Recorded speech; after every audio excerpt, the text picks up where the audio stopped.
نحمده ونصلي على رسوله الكريم اما بعد فاعوذ بالله من الشيطان الرجيم بسم الله الرحمن الرحيم قال الله تبارك وتعالى في القرآن المجيد والفرقان الحميد خلق الموت والحياة ليبلوكم أيكم أحسن عملا صدق الله العظيم وصدق رسول النبي الأمين الكريم ونحن على ذلك لمن الشاهدين والشاكرين والحمد لله رب العالمين۔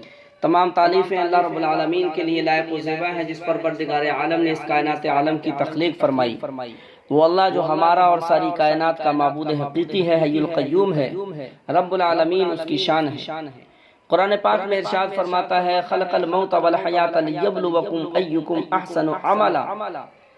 اللہ تعالیٰ نے موت اور حیات کو اس لیے تخلیق فرمایا، اس لیے پیدا کیا کہ وہ تم کو آزمائے کہ تم میں بہتر عمل کون کرتا ہے۔ دوستو، اس قادر مطلق اور خالق برحق نے موت کو بے شک ہماری آزمائش کے لیے پیدا کیا ہے تاکہ ہم اس چند روزہ زندگی میں اپنے اعمال کو نیکی اور یاد خدا سے آراستہ کر کے اس مالک کے حقیقی کی رضا کے مطابق اپنی زندگی گزار سکیں۔ اللہ تبارک و تعالیٰ نے جہاں ہمیں زندگی عطا فرمائی ہے وہیں موت کا بھی اعلان فرما دیا ہے، اور قرآن پاک میں متعدد مقامات پر اللہ تبارک و تعالیٰ نے موت کا ذکر کیا ہے، اور حدیث پاک میں بھی موت کے بارے میں کثرت کے ساتھ ذکر کیا گیا ہے۔ موت اللہ تبارک و تعالیٰ کا ایک ایسا اٹل قانون ہے کہ جس سے کسی انسان کو آج تک انکار نہیں۔ کوئی بھی انسان ہو، کسی دھرم کا ہو، کسی ملک کا ہو، کسی شہر کا ہو، عامل ہو، فاضل ہو، غریب ہو، امیر ہو، مولوی ہو، جاہل ہو، بچہ ہو، بوڑھا ہو، کوئی بھی ہو، ہر ایک کا یہ عقیدہ اور ایمان ہے کہ ایک دن موت ضرور آنی ہے۔ چونکہ موت اللہ تبارک و تعالیٰ کا ایک ایسا اٹل اور واضح قانون ہے جس سے کوئی انکار نہیں کر سکتا۔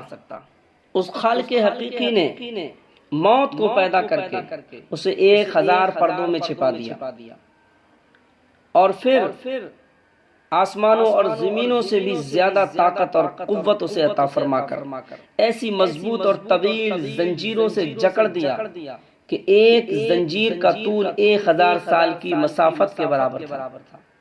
چنانچہ موت کو حجاب میں رکھا گیا، اس لیے فرشتے نہ اس کے مکان سے واقف تھے اور نہ ہی اس کی آواز کو سن سکتے تھے، اور نہ ہی اس کی طاقت اور عظمت کا ان کو اندازہ تھا۔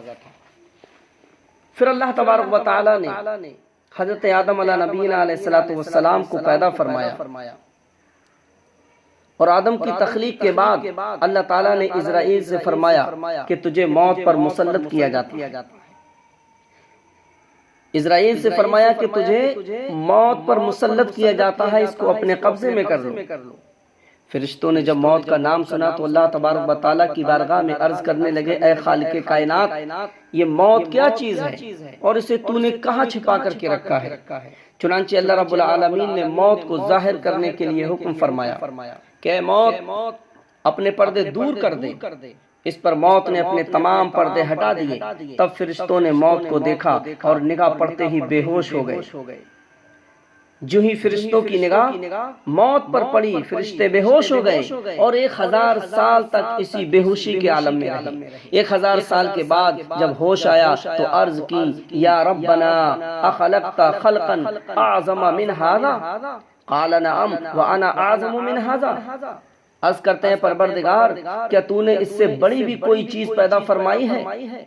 تو رب تبارک و تعالیٰ نے فرمایا قال نعم وانا اعظم من هذا۔ اللہ نے ارشاد فرمایا اس سے تو میں کہیں زیادہ طاقتور اور بڑا ہوں۔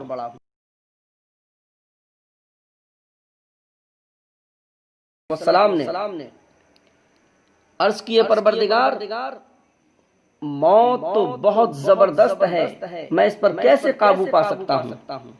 اللہ تبارک و تعالیٰ نے اس کو اس قدر طاقت عطا فرمائی کہ عزرائیل نے موت کو پکڑ کر بحکم الہی اپنے قبضے میں کر لیا۔ اس پر موت نے ایک چیخ ماری اور اللہ رب العالمین کے حضور عرض کی کہ اے رب العزت مجھے اجازت عطا فرما میں آسمانوں میں اعلان کر سکوں۔ چنانچہ اللہ رب العالمین نے اسے اجازت عطا فرما دی اور موت نے اپنا اعلان اس طرح شروع کیا۔ موت اعلان کرتی ہے انا الموت انا الذی افرق بین البنات والامہات، کہ میں موت ہوں، موت، اور وہ موت ہوں جو ماؤں اور بیٹیوں میں جدائی ڈال دیتی ہے۔ موت اور عرض کرتی ہے انا الموت الذی افرق بین الاخی والاخوات، میں وہ موت ہوں جو بھائی اور بہنوں میں جدائی ڈال دیتی ہوں۔ انا الموت الذی افرق بین کل حبیب، میں وہ موت ہوں جو دوستوں اور محبوب میں جدائی ڈال دیتی ہوں، ایک دوسرے سے ان کو جدا کر دیتی ہوں۔ انا الموت الذی افرق بین الزوج والزوجہ، میں وہ موت ہوں جو خاوند اور بیوی میں جدائی پیدا کر دیتی ہوں، ایک دوسرے سے جدا کر دیتی ہوں۔ انا الموت الذی اخرب الدیار والقصور، میں وہ موت ہوں جو گھروں اور محلوں کو برباد کر دیتی ہوں، نیست و نابود کر دیتی ہوں، اجاڑ دیتی ہوں۔ انا الموت الذی اعمر القبور، میں وہ موت ہوں جو قبروں کو آباد کرتی ہوں اور بستیوں کو برباد کر دیتی ہوں۔ انا الموت الذی اتعبکم وادرککم فی بروج مشیدہ، میں وہ موت ہوں جو تم کو ڈھونڈتی ہوں اور تم کو پا لیتی ہوں، خواہ تم مضبوط قلعوں کے اندر کیوں نہ چھپ جاؤ، میں وہاں سے بھی تم کو ڈھونڈ نکالتی ہوں۔ ولا یبقى مخلوق الا یذوقنی، اور مخلوق میں ایسا کوئی نہ رہے گا جو میرا ذائقہ نہیں چکھے گا۔ یہ سارے اعلان موت کرتی ہے، موت نے یہ سارے اعلان کیے جو میں نے ابھی آپ کو بتائے۔ ولا یبقى مخلوق الا لا یذوقنی، مخلوق میں کوئی ایسا نہیں ہے جو میرا ذائقہ نہ چکھے۔ اور چنانچہ اللہ رب العالمین نے واضح طور پہ ارشاد فرمایا ہے کل نفس ذائقۃ الموت، یعنی ہر ذی روح کو ایک نہ ایک دن موت کا ذائقہ چکھنا ہے، ہر ذی روح کو موت آنی ہے۔ تو موت میرے دینی بھائیوں اللہ تبارک و تعالیٰ کا وہ اٹل قانون ہے جس سے کوئی بچ نہیں سکتا۔ موت ہر حال میں آ کر کے رہے گی، اس سے کسی کو نجات حاصل نہیں ہو سکتی، کوئی اس سے چھٹکارا نہیں پا سکتا۔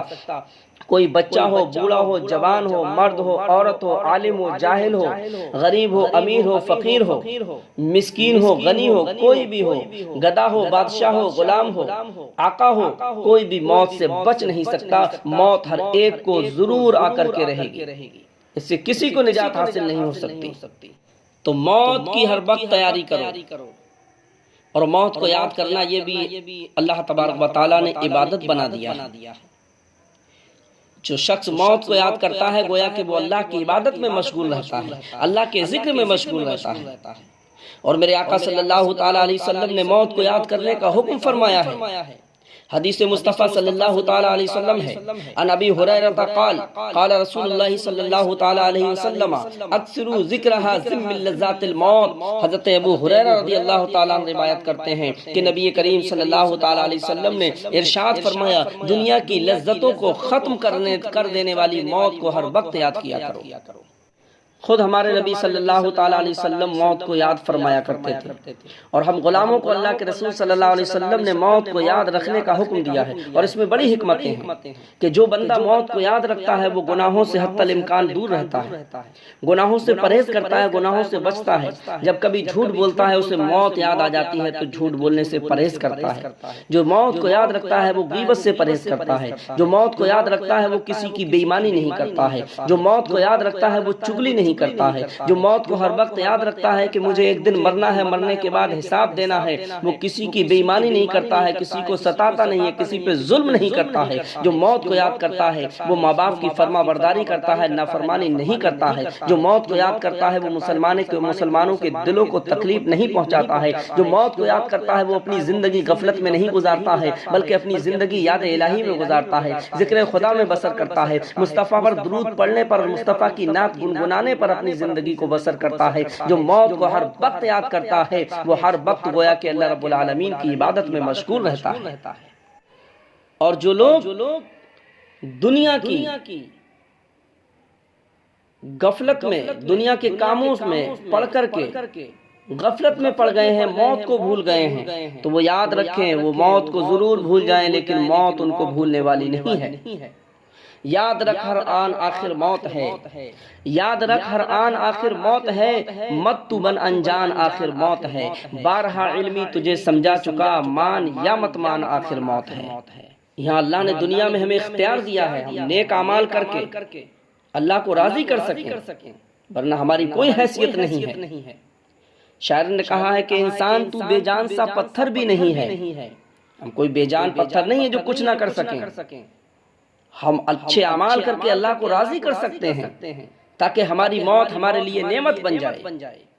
انسان تو بے جان سا پتھر بھی نہیں ہے، تو کوئی فرشتہ یا پیمبر بھی نہیں ہے، تو علم کا چشمہ یا سمندر بھی نہیں ہے، پر رب کی نگاہوں میں تو کمتر بھی نہیں ہے۔ جو کچھ بھی ہے تو اپنی حدوں کو پہچان، رحمان کی پکڑ سے تو غافل باہر بھی نہیں ہے، رحمان کی پکڑ سے تو باہر بھی نہیں ہے۔ اور دنیا نہ بسا دل میں کہ دنیا کی حقیقت، دنیا نہ بسا دل میں کہ دنیا کی حقیقت مچھڑ کے کسی پر کے برابر بھی نہیں ہے، مچھڑ کے کسی پر کے برابر بھی نہیں ہے، مچھڑ کے کسی پر کے برابر بھی نہیں ہے۔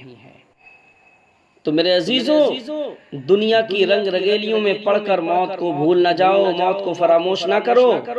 یہ دنیا فانی ہے، اس کی کوئی حیثیت نہیں ہے، مچھڑ اور مکھی کے پر کے برابر بھی اس کی حیثیت اور اس کا وقار نہیں ہے۔ ہمارے نبی صلی اللہ علیہ وسلم نے خود ایسی زندگی گزاری ہے۔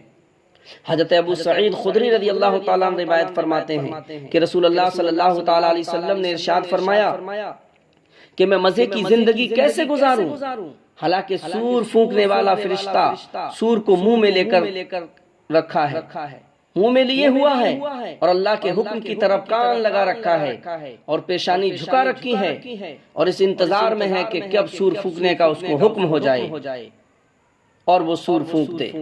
مطلب یہ ہے کہ سور فوراً پھونک دیا جائے گا، معلوم نہیں کہ کب سور پھونک دیا جائے گا۔ لہذا اس دنیا فانی میں مزے کرنا اور ان بندوں کے لیے بیجا اور نامناسب ہے جو قیامت پر یقین رکھتے ہیں۔ یہ دنیا ایک دن فنا ہوگی اور سب کچھ نیست و نابود ہو جائے گا، برباد ہو جائے گا۔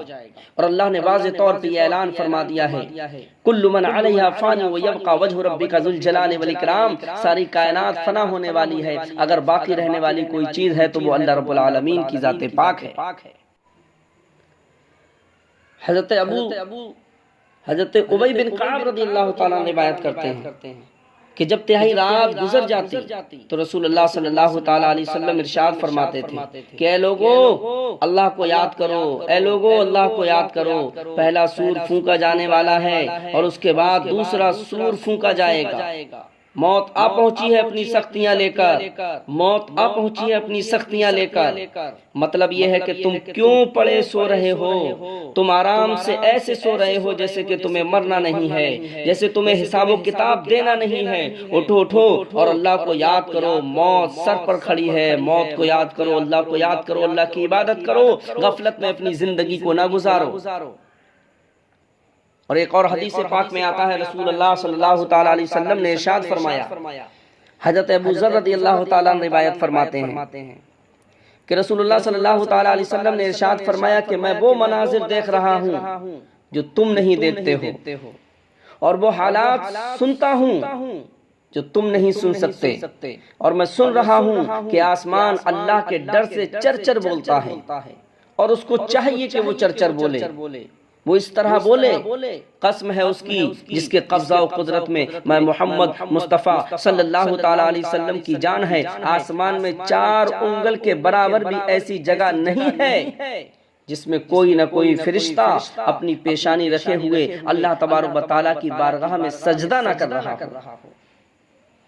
اور پھر اللہ تبارک و تعالیٰ کی قسم، اگر تم کو وہ چیزیں معلوم ہو جائیں جن کو میں جانتا ہوں تو تم ضرور کم ہنسو گے اور بہت زیادہ رو گے، اور بچھونوں پر اپنی عورتوں سے لذت حاصل کرنا چھوڑ دو گے، اور جنگلوں کو نکل جاؤ گے اور اللہ تبارک و تعالیٰ کی یاد میں مشغول ہو جاؤ گے۔